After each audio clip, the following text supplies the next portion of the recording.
Hey guys, Oliver here, back on this GMC Duramax. We've already deleted and tuned it. We've tested it one time, made sure there was no major issues, and now I'm going to reinstall these fender liners that come from the factory, I believe. They all have these Torx bit screws. There's like 30 screws. They're pretty bad. I don't I don't like that design at all. I'm not a fan, but is what it is. We'll just put it back in real quick. It's like, I don't know, 20, 30 screws on each side. I'm gonna be using an impact with a Torx bit. They're either like a star bit or a Torx bit. I don't know the size, but that's whatever. And I'm gonna get started.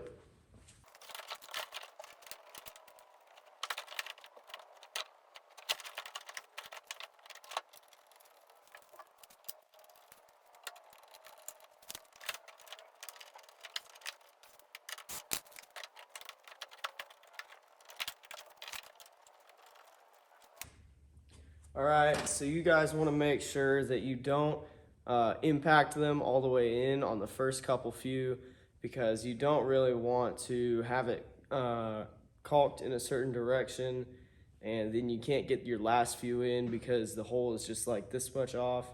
So obviously you want to hand thread them in just a little bit, do like 10 of them. You want to make sure that you get the back towards the engine in a good spot so that you know that it's in all the way. This guy modified his. He put a bumper delete on his truck. He also put these fender flares on.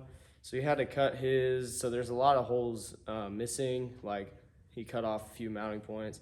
That's totally fine. It's just a piece of like fabric, I guess, cardboard kind of material. I don't know, but fiberglass, I guess. It's really just all it is protecting your engine bay from the weather or whatever it is. So just make sure that you keep that in mind.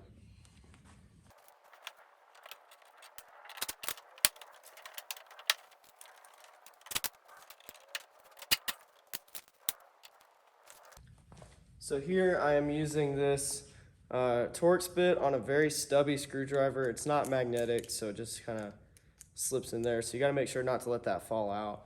But on some of these sides, you can't really fit the impact up in between the tire and the fender well. So make sure you always have a like plan B so that you can reach all of those little tight spaces that the impact can't get to.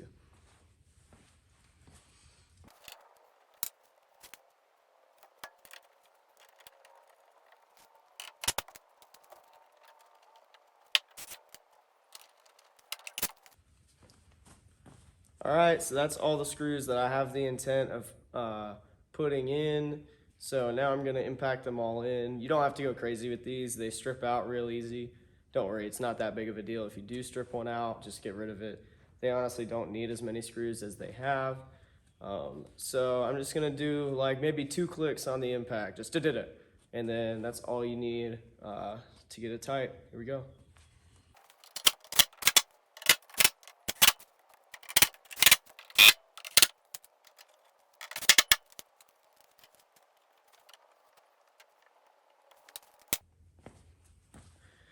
All right, so that is the fender well liner install. Now I'm gonna install his fender flares. There was only like 2 screws, one on each side holding these fender flares in. If I can get any more in, that'd be better because they were not very well held in. Whoever installed those just kind of like self-tapped them in. So we'll see if we can mount these a little bit better.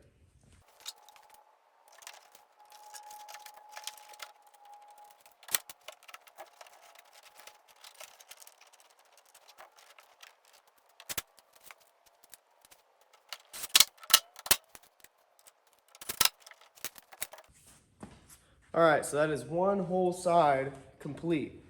Now, I put this back on. It's pretty sturdy. It's already got a crack in it. You already ran into something or scraped something. But other than that, it's kind of pretty easy to install these. It's just really tedious if you don't have the correct tools. The impact is definitely the way to go. Don't try to do these all up with a Torx screwdriver or a star bit. Definitely would recommend the impact. And the reason I didn't just turn the wheels and impact them in is just because that's a lot of extra time where I could just do them up by hand real quick and rather just get it done. All right, now let's go look at the other side. All right, so now we're at the other side and I'm gonna reinstall this fender well liner. It's the same process, really not any different, but I do remember this side where they put these fender flares on. There was only like 2 screws in there. Maybe it was that side, but I found 4 or 5 screw holes on that fender well extension, and this one, I think it was the one with the 2 screws. So we're gonna see how that goes, but first you gotta install the liner.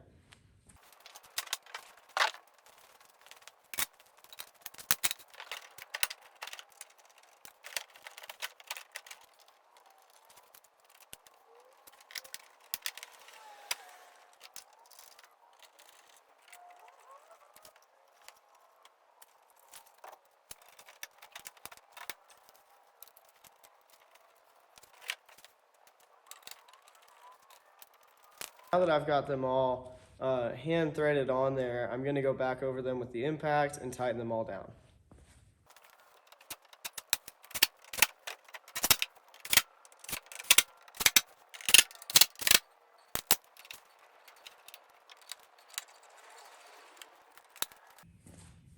All right, so now that I have the fender well liner installed, now I'm gonna attempt to install the fender flare.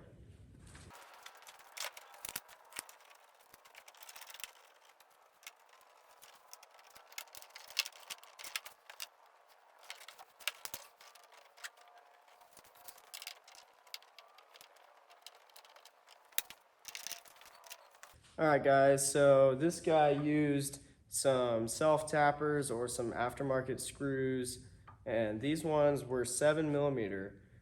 So I had to go find a 7mm and put it on a 1/4-inch socket.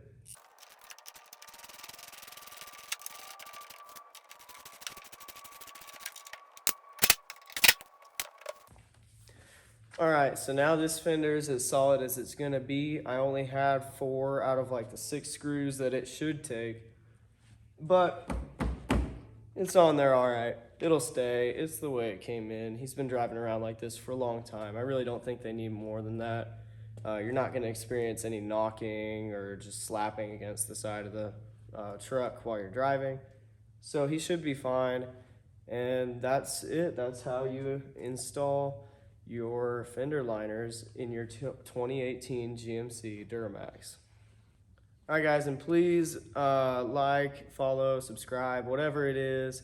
Leave a comment telling me if there's a better way to do what I just did. If you have any feedback, or if you have any way that you feel like you should say something, just let me know.